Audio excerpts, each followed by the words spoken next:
And it's live!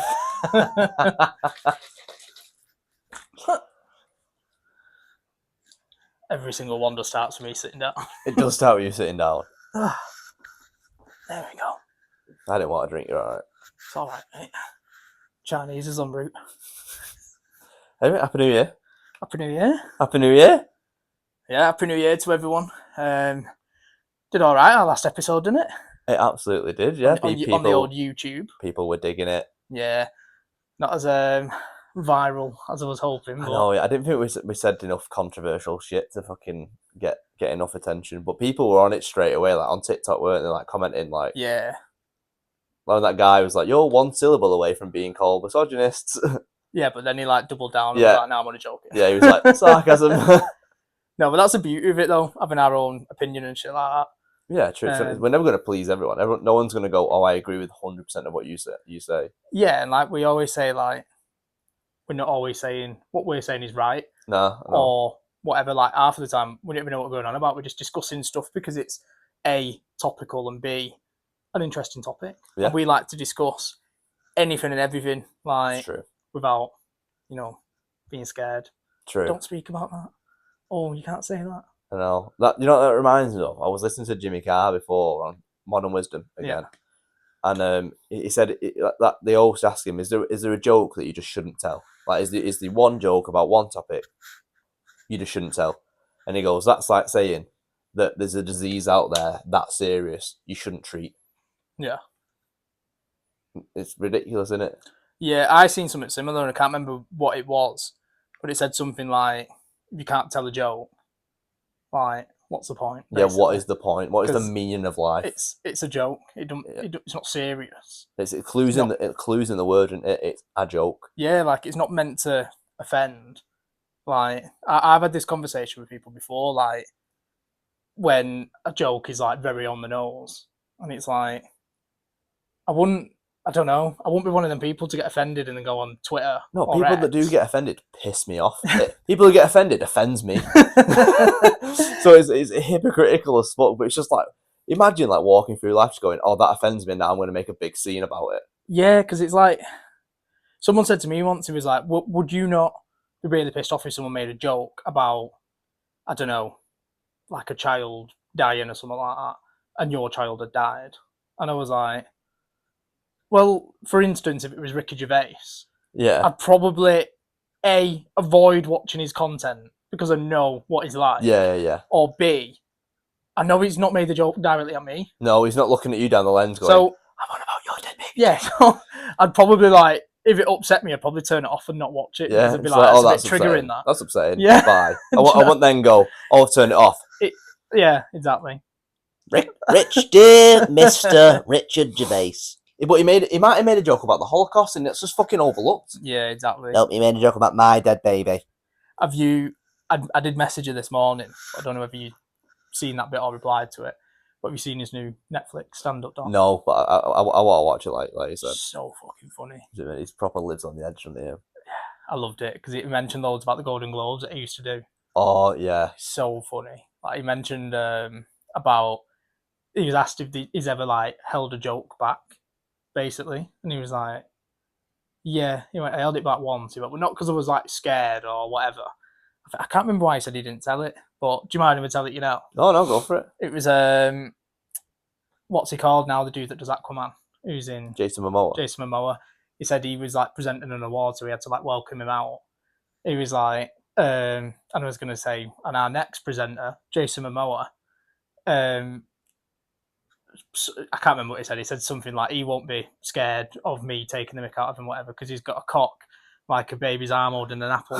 And then what's Tyrion in Game of Thrones called? Peter Dinklage. Peter Dinklage, yeah. Whereas Peter Dinklage has got a cock like a baby's arm holding an apple. No, he's got a proper balls that up. He's probably got an apple. No, he's got a cock like a baby holding an apple or something. He's got a baby's cock holding an apple or something.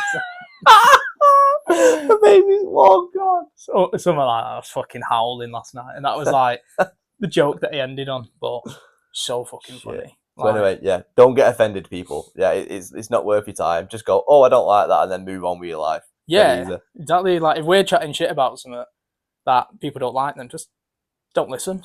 Turn it And off. as well, if you do come at us, like we'll just be super nice on the comments and be Yeah. like, "Thank you so much for interacting. I really like that you're engaging with us. Bye."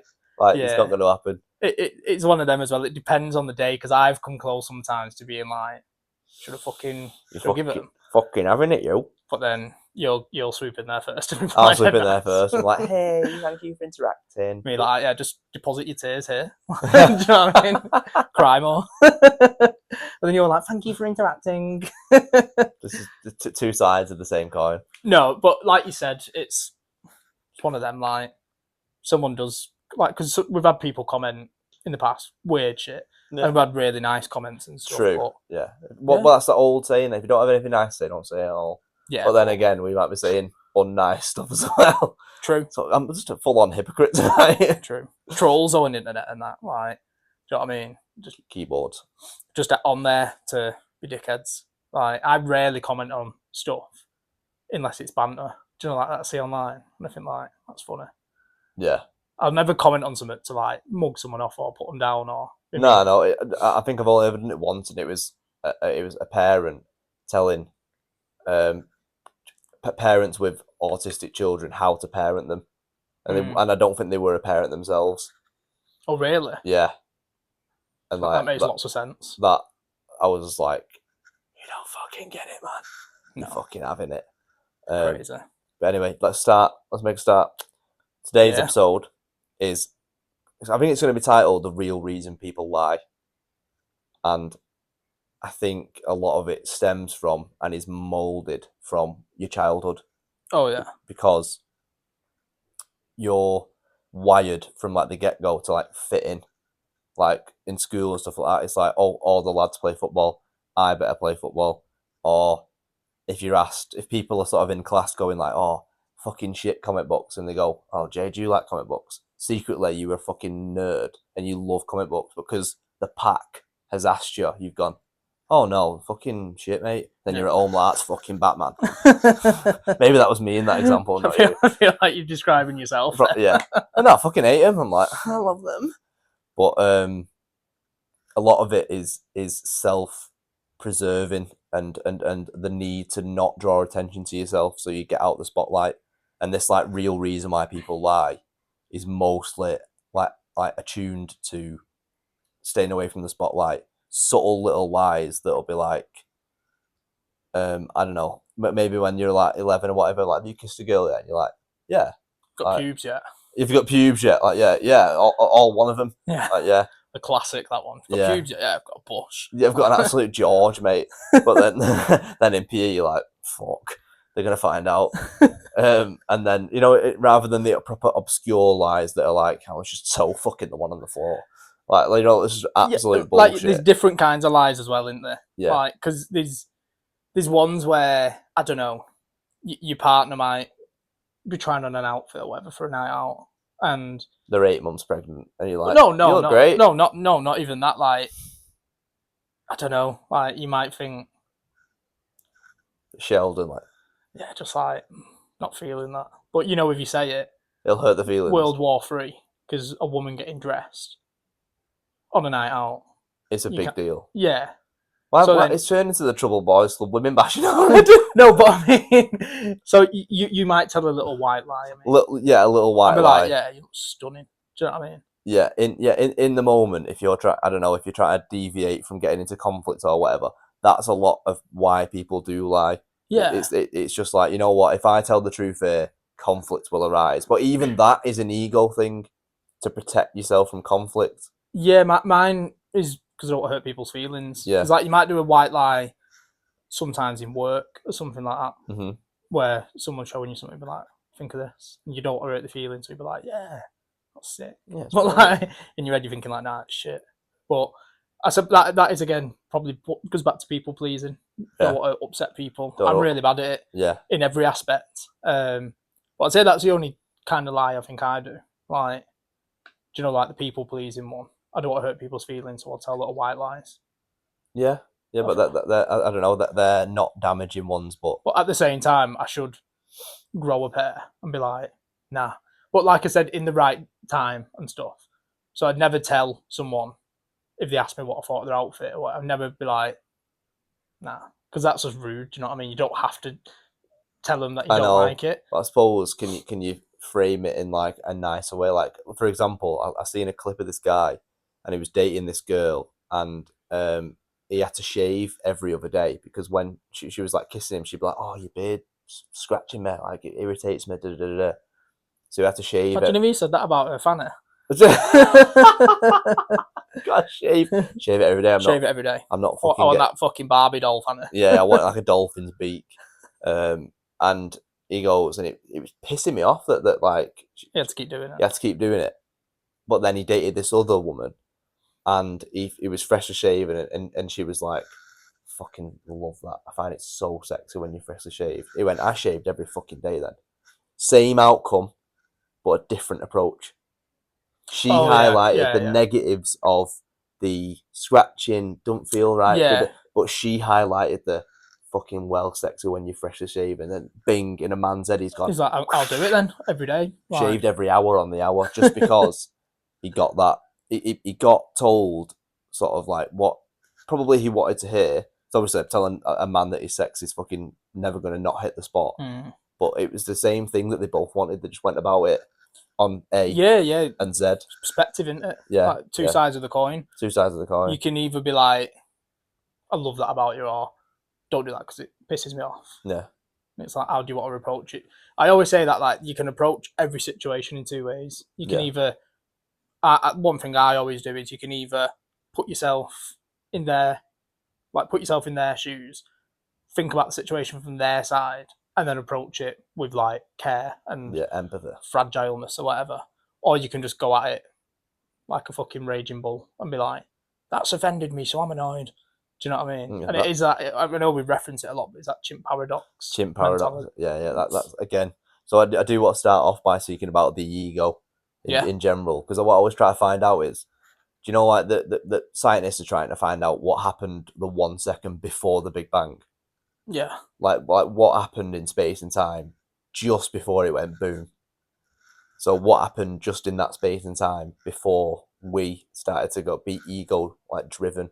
Because like if say you get praise as a kid, you'll perform more to get the more praise, but then that means that your praise or feeling proud about yourself or feeling proud about oneself is given by someone else. It's like power. You give them power without knowing. And I seen something the other day saying that you should say to your kids that instead of saying I'm proud of you, you should say you should be proud of yourself. Yeah, I've seen that before. Because then if I say to you, JR, you built that kitchen for Billy, I'm proud of you for doing that. I'm in control of you feeling pride. Yeah. And that's not right, is it? So if you say like, Jay, you should be proud of yourself for doing that, mate. It comes from you. I've not given you anything. I've just told you that you should be proud of yourself. Yeah, because it boils down to that thing as well of like, you then can be reliant on wanting praise from people. Yeah. And do you know what I mean? Whereas if you just do shit for yourself and you're satisfied with the outcome, something you've done. Yeah. That's all that matters, isn't it? Yeah, I was really culpable for constantly needing reassurance that I was just doing a good job. It's like validation, isn't it? Yeah. I used to be a sucker for it, mate. It used to drive me mad that I needed it. Yeah. It's not even that I wanted it. I needed it to like function. Yeah, a lot of people do. But I'm not like that anymore. To a degree, it's always nice to get a bit of reassurance that you're doing a good job. Yeah. But it's not like it was like a fucking crave. I was like, I need to be told that I'm doing a good job because I always just assume I'm doing it wrong. But that's from childhood, because I was watching. Sorry, mate, to cut you off. No, go on. Joey was watching a video on my phone the other day. Then it was me playing golf, and I fucking drove the ball about 220, decent for any average fucking shot. That was a balloon. Oh, I've been shot. What balloon was it, and why did it pop? Oh, I thought we just got sniped. Imagine. Fucking hell. It might have been Chili's ass. No, she's alive. Told you she's alive. Is it a balloon that's like touched the radiator or something? Maybe. Fuck knows. But yeah. Okay. Imagine if we got sniped then, like you used to. Yeah. Fucking women bashers. Offended me that bang. But go on. Did a 220 drive. Did a 220 drive, and then he's videoing it behind the phone. My dad, and he's going, yeah, just faded a bit though. Two sides of the coin. And it's like, you fucking kidding me? And when I can hear it, I just it goes back to 9-year-old, and I'm like getting picked up from football, and I'd assist a couple, maybe score one, and they'd be like, "Yeah, we misplaced that pass," and I'd be like, "Really? Like, I just want a bit of praise, man." No, And but that's where it's developed. That's where defo where it's developed from. That's where the reassurance is or was required. But I wanted to do a ego test with you. Like, I've seen the questions and answers, and there's two outcomes.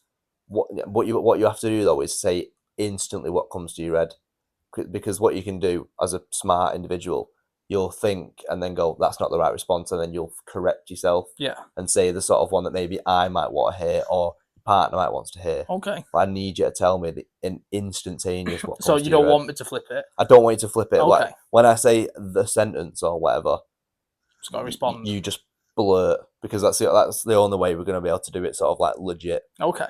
And yeah, just for full clarification, I have no idea. Yeah. I've not shown in the notes because he never reads them anyway, and it makes it for a bit better, so I can do funny shit like this. Yeah, but also as well, it makes it less rehearsed and structured. True. But yeah, because on the questions, I've put down like sort of the ego bit of it, and then the self-awareness bit of it, and we could like talk about like the in little like 5-minute segments or something like that. So question 1 is, when someone corrects you in public and they're actually right, what's your immediate reaction? If they're actually right, yeah, and they correct you. So if I said to you, "Oh, United won 2-1 and Ashley Young scored," and you went, "Nah, fucking Valencia scored," and I was like, "Nah, it was Ashley Young," and then you check and I'm right, how does that make you feel? I'd probably apologise. You'd say, "Oh yeah, my bad." Yeah.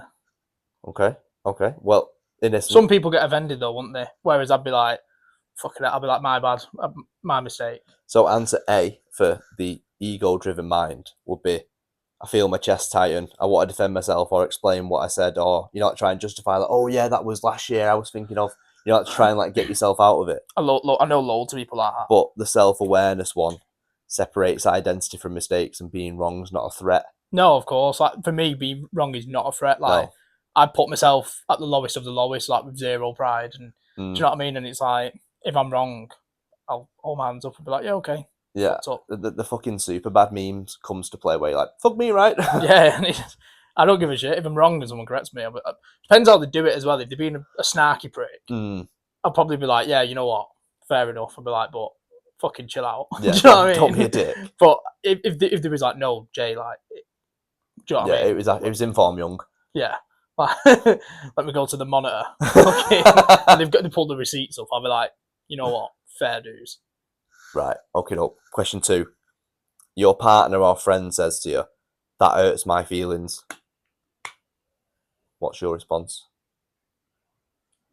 Oh, I thought there was going to be some context. If someone says that hurts my feelings, I'd apologise that I've hurt their feelings. And then I might explain and be like, but I didn't mean to hurt your feelings. I'd never do that. But if I have, I am really sorry. Mm-hmm. Something along them lines. Yeah, another very self-aware answer. The ego would have answered, no, I've not. I've not hurt your feelings. You shouldn't feel that way. Yeah. You shouldn't feel that way. That's not what I meant. But the self-awareness one is vulnerability over victory. This response values the connection over being seen as the good guy, by saying, like you said, if I've hurt your feelings, I apologise. Because you got to remember as well, like, everyone has different kind of thresholds of what can offend them. So like you mentioned before about kids, like with my daughter, something ridiculous might blow her head and make her explode and be really upset. But I'd never be like, "That should not upset you," because in her world, she has nothing to compare it to. No. Like, she had a little Annabelle doll the other day. She was trying to put her pants on it. She couldn't do it, and she burst out crying and had a meltdown.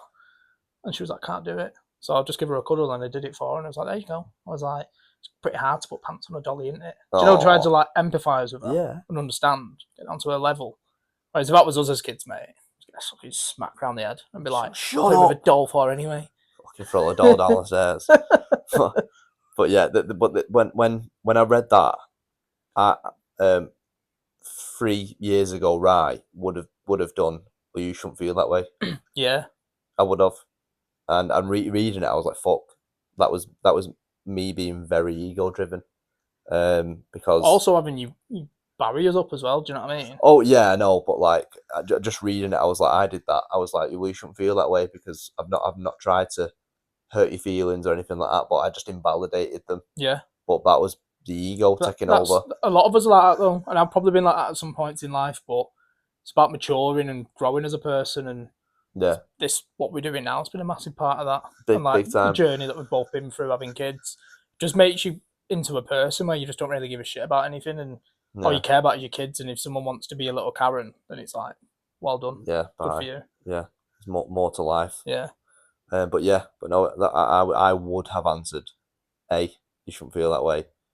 But now if if someone says, "Oh, that's hurt my feelings," I'd apologize straight away. yeah, So I'm like, I didn't mean to. I apologize. Well, if it made you uncomfortable, then that's perfectly fine. yeah. And You know what I mean? that's there's power within that as well, isn't there? Yeah, you're validating that other person's like feelings and stuff, aren't you? I love that. Like it can be used even in like a work sense. Like I've told you this example before, and I'm not going to name the other individual, but you'll know who it is.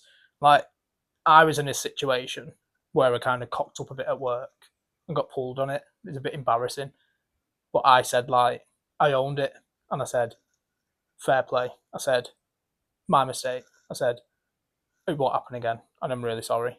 And that's degrading to be mugged off like that, especially at our level where we're quite like senior Mm. in our workplaces and that. But I owned it and I did, try my hardest to rectify it, which I did. It's been a bit of an up and down year because it's been, had a lot happen and a lot of change. And then person B, which is a person I'm not going to name, I remember once in their job they got a bollocking because they booked an holiday off for like Easter or something, like the day before, which you can't do because it's a piss take. Yeah, And the manager was like, "Are you joking?" Like, no. And then they took it anyway. The manager bollocked them, and then they quit the job on the spot. And I'm like, that again is like perspective, isn't it? yeah, And in that situation, you'd be like, I am really sorry. Like, I've messed up. I shouldn't have done that. It's really unprofessional of me. And own it yeah. Own it. because it's like you said, it's more power to own a situation like that. Makes you a better person. Of course it does. Do you know what I mean? And I felt good after that, even though I felt low, that I'd kind of felt a bit degraded or whatever. I acknowledged that I had lacked and, let the team down a bit, and I apologised, and you then work on it, don't you, to try and Yeah. be a better version. There's a lot of power in accountability, man. Exactly. Like it's quite sexy when you like boil it down. You know, if you just own your shit. Yeah, Own, especially you can even put that into owning who you are as a person. 100%. Because like again, like not moving away from the ego, but like I think one of the hardest things to do in life is be your authentic self. Yeah, Because obviously it's sort of depends on who you surround yourself with and if they're going to accept that. And if you're asking, are they going to accept my authentic self? Your ego's taking over and being like, nah, like keep that side of you away. Like say, if, I don't know, if you're into fucking D&D or something like that, and all your mates are like football hooligans and shit, like you're going to keep that part of yourself hidden. But then again, you shouldn't be surrounding yourself with those people if they don't acknowledge and accept the person that you really are. yeah. It's like, yeah, you come all to the away games with us fucking getting fights with the Green Street Elite, but you play D&D on a Sunday with your mum. Yeah. Perfect. You know what I mean? Like you're not doing any harm. No, of course. But no, a lot of it is the need to fit in. I think that's it for the ego test. So well done. You are very much self-aware, growth mindset driven, and a abundance perspective. Nice. So 2 out of 2. Well done you. Well done you. So there's another little tagline that me and fucking chat came up with. I just want to see what your thoughts about it when I say it, which is ego isn't the villain. Ego is the bodyguard we hired as a kid and never got rid of. Yeah. It sums up pretty much a lot of the shit that you've been saying already anyway, in terms of like, it does come from your childhood, doesn't it? And that's where that ego kind of comes from. And yeah, just kind of having bad role models in your life and teaching you the wrong ways. And do you know what I mean? Like, it takes a lot of growing to kind of undo them bad habits and to unlearn them. Yeah, and like I think sometimes you have to go through a bit of shit and poor situations, bit of like heartbreak, and all different shit like that. Like I think up until I was like 28 ish, like a pretty like easygoing life, and then from 28 to like 31, kind of went through a bit of shit. Like not too heavy to the point where it's like, oh, pull me, get my violin out.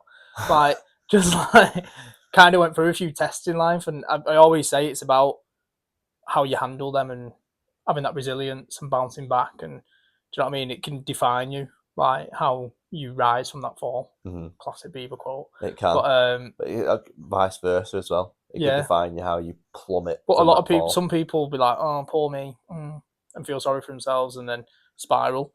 Whereas, do you know what I mean? Like all situations that I've been in the last few years, like obviously everything that happened with my parents, and then me and obviously my ex splitting up, and when I got made redundant from that job, like the first time ever been made redundant. Triple threat in one day, wasn't it? Well, it was all like a lot happened, kind of, and I always think back to when I did get made redundant.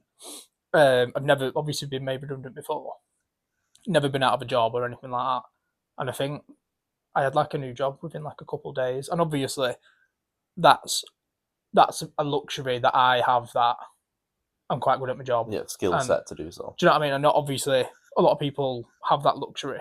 Do you know what I mean? So I was buzzing with that, and then obviously I've always kind of like worked for myself as well. Do you know, on the side, which is really good. Because I've spoke to you about it before, like when you're like you need to chill working, like clearly doing too much. So like when I do bedtime with my daughter, read her a story, then I'll fucking pass out next to her asleep, and then wake up at 2 a.m. in my daughter's single bed with her, and then you're like, that's your body telling you. But I have that thing of I need to always work. I need to have money. I need to have extra money. Because even just like this month just gone, Christmas and my daughter's birthday, 3 days apart, and it's like I wanted to spoil her. Not spoil her, like I hate saying that, but I wanted her to, you know, like get her as much shit as I possibly could and give her the best Christmas and birthday possibly could. What father doesn't want to do that? But it is that fear though of being like, when you are independent and you don't have like, you know, a mummy and daddy helping you out when you're in your 30s or whatever, or them safety nets, whatever, and you are just on your own, and it's like I pay for this house, everything in it, got a smelly little dog here that I have to pay for. Dogs cost money, do you know what I mean? Yeah, I know. I've got a daughter who cost me a fortune. Do you know what I mean? And it's like, yeah, it's just, I have that thing with me of like, I heard it once on a pod saying like growing up a bit poor and like, you know, like you look in the cupboard and there's just like beans and all that shite. So it's a little thing of like always making sure I've got loads of stuff in for my daughter, like food wise, and always making sure like I'll buy her a new toy all the time. And do you know what I mean? And I always want to make sure I've got that in. So it's even like today, for example, before this, like I worked and it's Christmas and I'm off, but I worked doing my own shit, and it's like realistically I should be chilling and relaxing, but it's like, nah, I need to get that Wonga in, mate.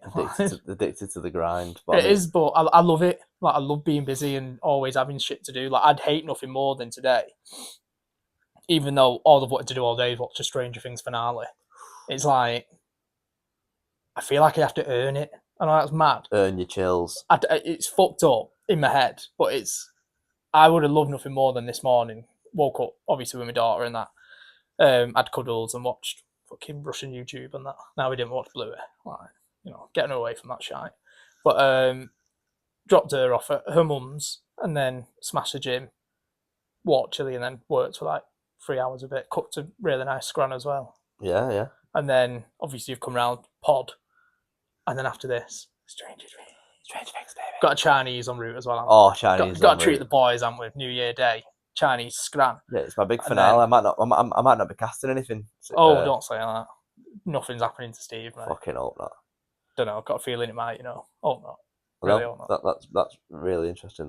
That like, are you addicted to being busy, or are you lying to yourself? Spun it there. I think, is that a lie you tell yourself to justify it? To justify what? Being busy? Yeah. Is it part of you like? Is it part of this character that like Jay, and then someone goes, "Oh, he's busy"? Do you like? No, I'm serious. Like is that a little white lie you tell yourself because it's part of your character, my persona, your persona? Yeah. Everyone's like, "Oh, Jay's busy."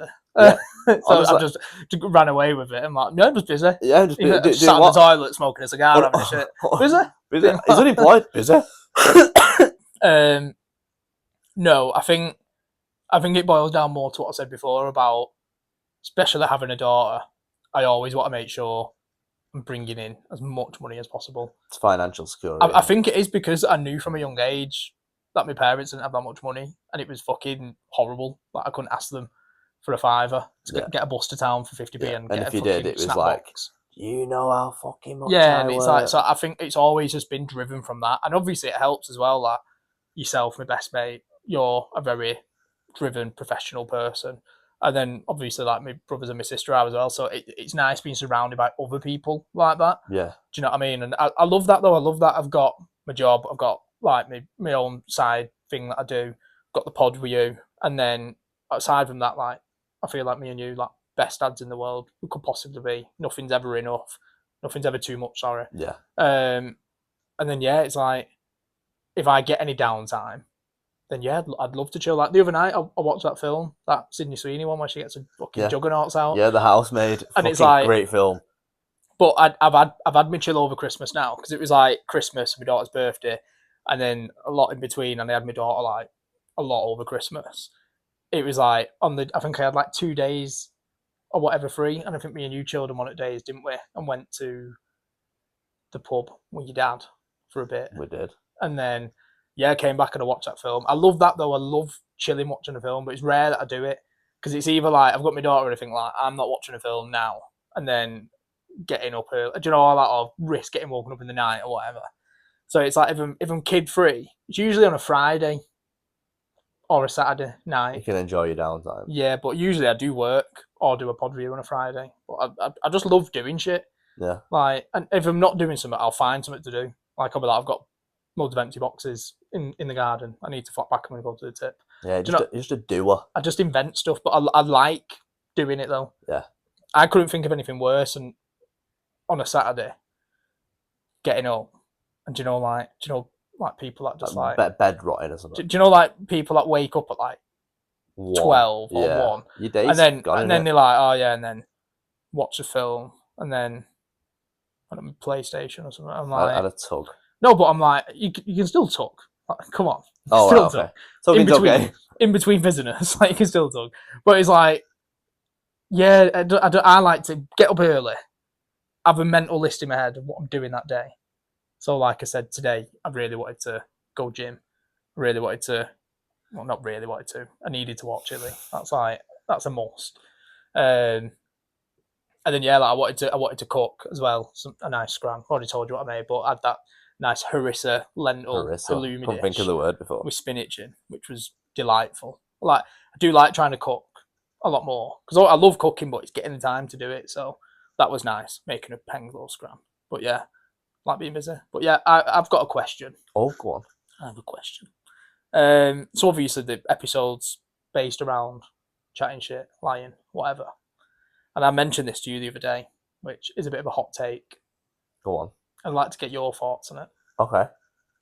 Why do so many people buy followers? Because we have came across a lot of people that we're connected with or whatever, and they'll have like 200k followers, right? And I'm not fucking daft. Like, do you know, like internet savvy, tech wise, and all that. Yeah, like, I know what to look out for.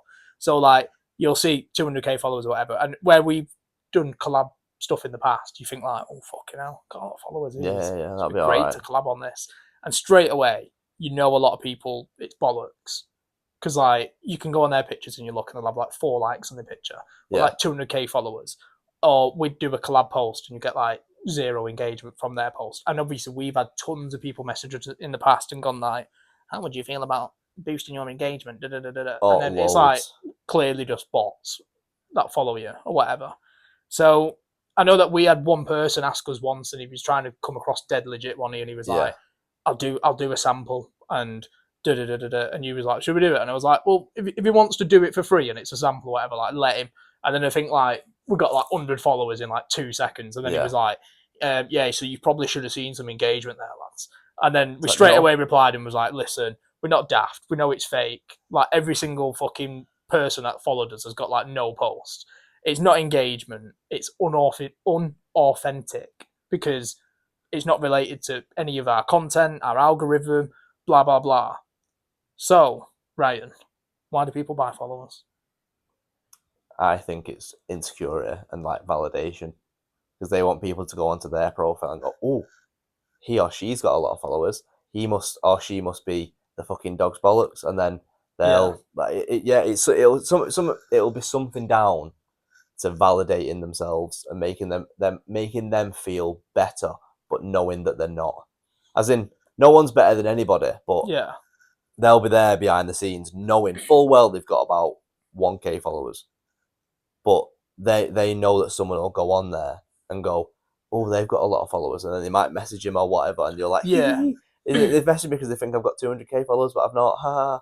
And it's like a Is it con. not a bit embarrassing though, like when you have got that many followers, but then, like I said, you get like 4 likes on your picture. yeah, like do you not think people see through the smoke and mirrors, or I think they do, but a lot of times people don't know what to look for.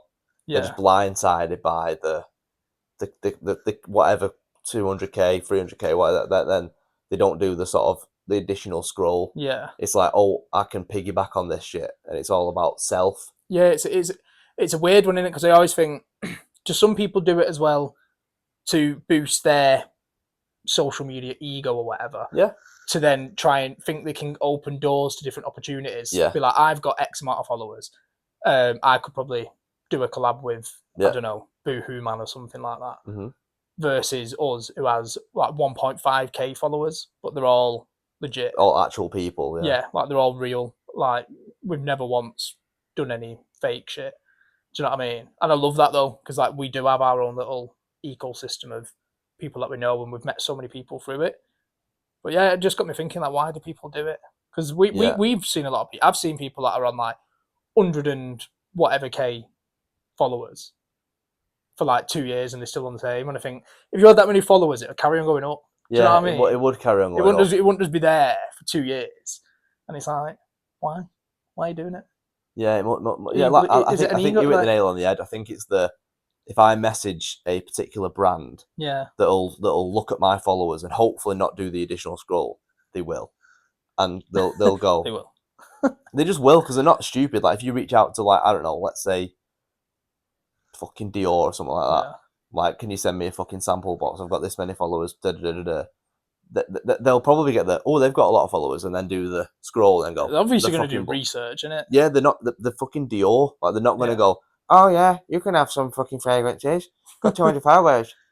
Don't know what that accent was. Was that a bit on? Was that a easy tiger? I think because I watched The Hangover recently. I think that was Mr. Chow coming out in there. Right. So it was a character. So, because we didn't get cancelled last week, you trying your hardest to see it gets cancelled. I didn't mean to. Mr. Chow's rent free in my head. But yeah, that's a good point. That the point is, don't buy your followers. It's fucking gimpy as fuck. Anyway. But, no, if anyone out there does buy the followers, and you have a different spin on it or a different take on it. True. Yeah, that's true. It's not gimpy as fuck. It might be a valid reason why you do so. So yeah, do. Like you said, I think it probably is to come across bigger than what you are. But then again, you're always going to get found out. Like, imagine if like you get a package sent or whatever, and it's like, well, how many have you sold? And it's like free. Yeah, it's like you got fucking 100,000 followers. You fucking kidding me? No, I know it is mad because like you said, we've come across so many people where it's like they got fucking loads of followers and they get like 2 likes and they pick, and I'm like, why? Why? So yeah, if anyone knows why, let us know. Because yeah, it is interesting. Can you twist our arm? Are we going to have 200k followers next week? Who knows? Find out. Right, I've got some scenarios for you. Good. And what we can do is I've put down sort of what I think the childhood root is of it, and then what that stems into the being into an adult. So I'll come clear in a sec. So if I said to you, I think I must fix people to earn love. Yeah. What would that make you like say or feel? If I said to you, Jay, I think I need to fix people to earn their love. I think that I've got so many different thoughts going through my head. So if you think you have to fix someone to earn their love, like, you know, that always going for like damaged goods or whatever. oh right, okay. And it's like for example, like, oh, I think I can fix her, and then she'll love me, kind of like yeah, because I've heard a lot of this before on Jay Shetty's podcast, and they say like it's the worst thing you can do to try and fix someone, because like, I've done it in the past several times, like thinking I can fix, not as if I'm God's fucking gift and I can fix people, but like sometimes when you see someone and you think I could help them, I can help you elevate, yeah, because they're looking at life like this, mm-hmm. and I think I could do this for you, and like show you that there's more to life. And I'm guilty of it, and like you said, it's that people pleasing shit of like, oh, I can help them, and maybe they'll think I'm amazing. Yeah, they'll like me. I don't know, but I don't think I do it for any like validation. I think I do it because I just like helping people. And especially if that person's your partner, like you want your partner to fucking live the best life. Say, I'd do it for my daughter as well. Like, I'd be like, if they was doing this and I thought, oh, hold on. It's like your dad, I won't say it actually because it's a bit thingy, but yeah, no, I won't say it. But there's an example that your dad did it for you about the, remember the, oh yeah, and that was a really good idea. And that's us helping someone. Yeah. He didn't do that to validate himself. Yeah, exactly. It was just a good idea. It's a great idea, yeah. And that made your life easier and improve your life in a very easy way. But it's, do you know what I mean? I'd do that for anyone. Like if I love them and I got close to them, like yeah. But I don't think I'd want to. I don't think I'd necessarily target a damaged person. Imagine like, on your Hinge profile, must have daddy issues so I can fix you. I want to fix that person. Yeah. But yeah, I suppose, I don't know. I probably wouldn't want to find a damaged person because like. True.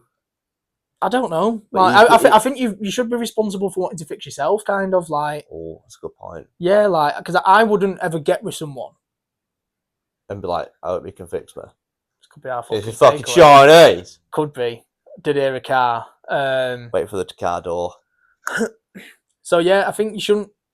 If I ever got with someone, I'd never want someone to fix me, or because like you've had situations in the past where you've dated people and they've been miserable, and they'll come to you to lift them up, and you've been like, "It's not my fucking job." Yeah, it's not my job to elevate your mood. I mean, it is. It's my job to improve your mood on an already good one. Yeah. But it's not like I'm shit, right, Ryan? Come on, sort me out. Yeah, like positive me. You know what I mean? I hate that. So I'm not a battery. No, but I hate that, and it's like I'd never expect anyone.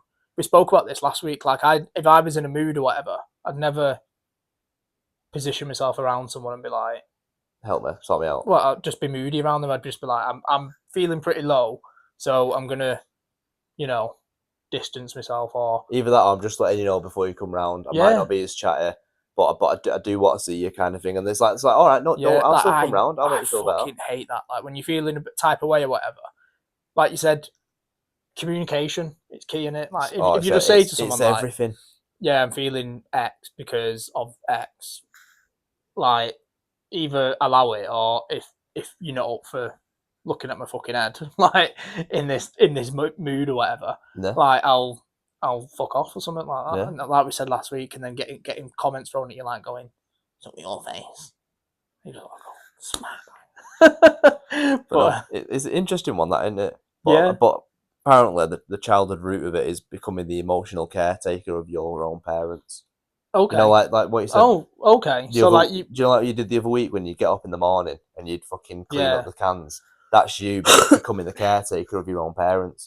Yeah, I was going to say, because I suppose I grew up feeling like I had to do that for myself.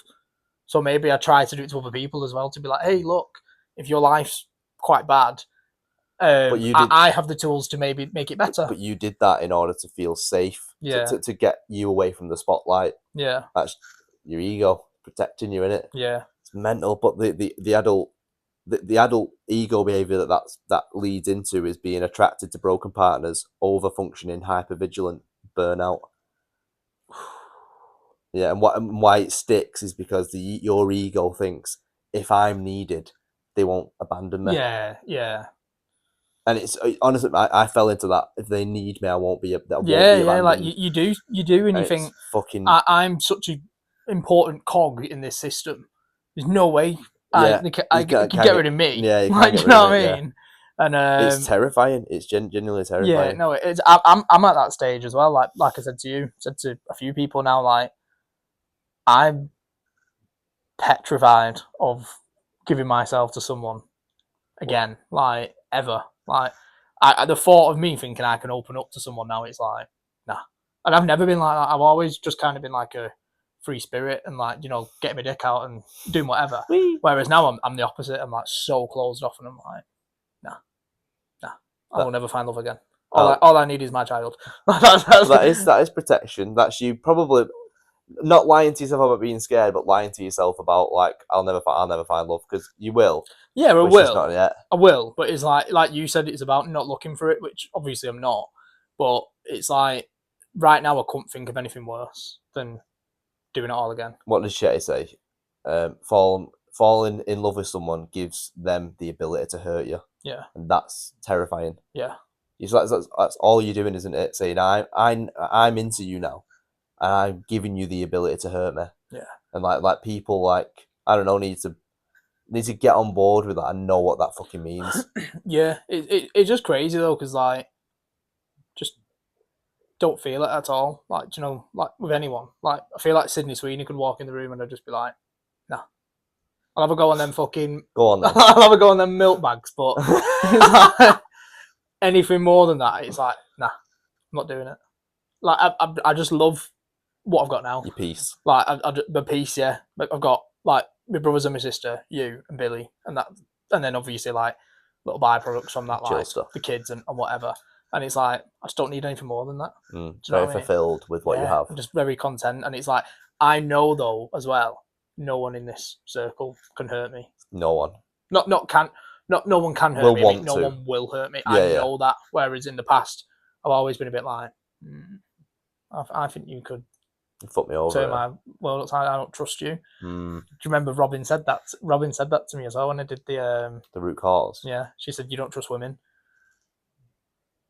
Oh, is that when you did the thing? Fucking Michael Jackson. She went, you don't trust women. She went, that's the thing that stood out to me the most, and I was like, I do. She was like, you don't. Yeah, your body told her. I was like, I think I don't trust women. Fascinating. I don't, because I got let down by my own mum.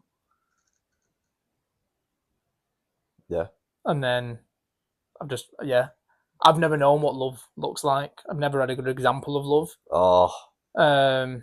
So all that, and I'm thinking I'm doing the right things and that, and I'm Yeah, like, you don't know. It's like maybe I wasn't. Maybe me showering that person with love and doing all that, like the giving them everything my heart could possibly ever give.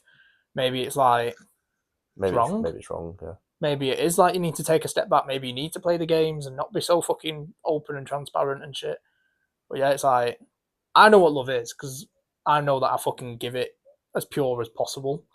But yeah, I listen to so many tunes, man. Like, you know, I'm into my female R&B bag. Absolutely. And like, there's a song, I think it's Scissor or whatever, and she's like, you don't know what love is.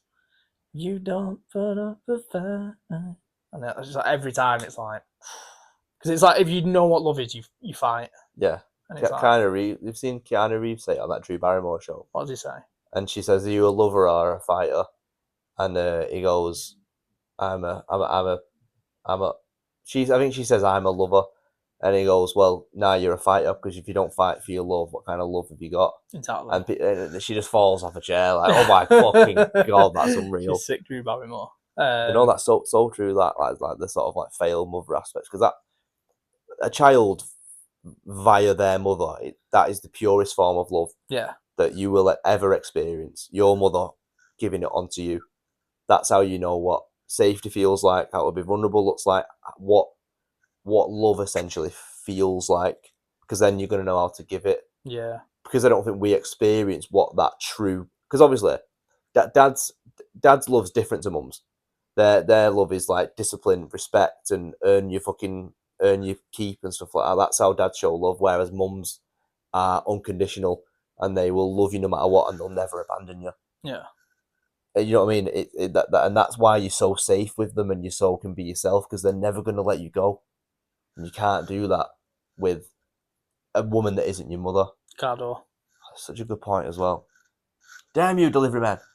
If it is him. But yeah, you can't fully let yourself go as much as you think you might have done to any other woman than your mother, because there's always the chance that you can be dispersed, but not with that one woman who will, like, well, I suppose will instill in you, this is how you give love, this is how you make the person feel, and make the person feel accepted, and make the person feel like adored and worshipped and stuff. Oh, here we go. BRB. Careful on that accent, lad. Oh shit. Chilly. No, leave him. Don't get him. Are you okay? Here you go. Thank you very much. Get down, Chilster. It's quite heavy, so just hold it from the bottom. Oh, is it? Yeah. Thank you very much. Appreciate that. Have a lovely evening. Come here. I was about to say that then when I said, here he is. I was about to go, oh, could be a woman, you know. And then it fucking was a woman, delivery woman. Give me the loot. I'm a bad boy. Give me the loot. Right, how long have we... We'll do one more of these little fingers, then we'll call it a day. Yeah, because I need a waz as well. It's usually me. I know, but I've been water boy here. Yeah, I didn't want one. I know. Right, last one, and then we'll wrap up like fucking prime suited car. There we go. Okay. Nothing is ever my fault. And the childhood route is because you were punished heavily for mistakes, so admitting them equals danger. Nothing is ever my fault. Yeah. If someone says to you, oh, you've got the wrong order. You ordered the wrong stuff. Yeah. It's like, no, I fucking didn't.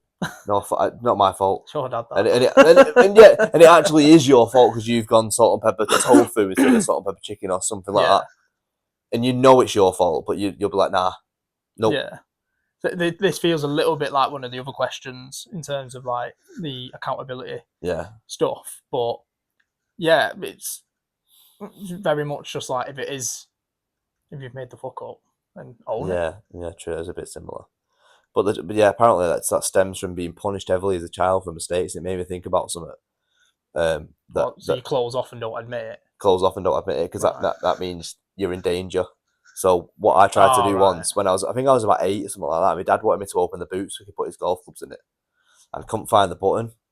I was pushing the forward side or whatever. The button underneath it wouldn't open. Guy fucking lost his shit. Fucking threw his clubs down. And it was just like, you're fucking stupid or something. And then he goes like that under the thing, and it clicks up straight away. And I just legit couldn't find it. In that situation, though, if you don't know where that button is and you've never been shown, how are you going to know? No, I know, but because honestly, I read it before and I was like, I used to do that because the adult ego version of that is blame shifting. Yeah. And I used to do it a lot. Like whenever my ex-partner would say I made a mistake, I'd hate it and I'd close off and I'd be like, nah, it's not my fault.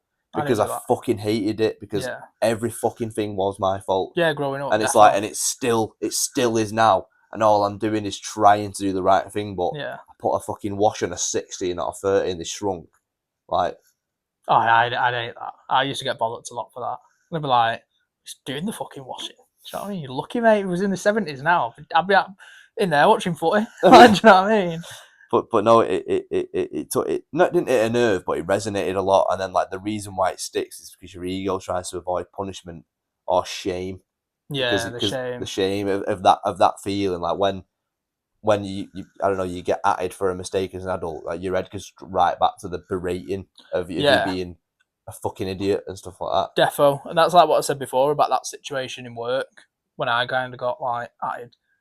There's nothing better than just being like, yeah, fair enough, rather than arguing. Like, don't get me wrong, on like 1 or 2 points or whatever, I'd be like, don't agree with that. I'd be like, but the other things, like, yeah, definitely.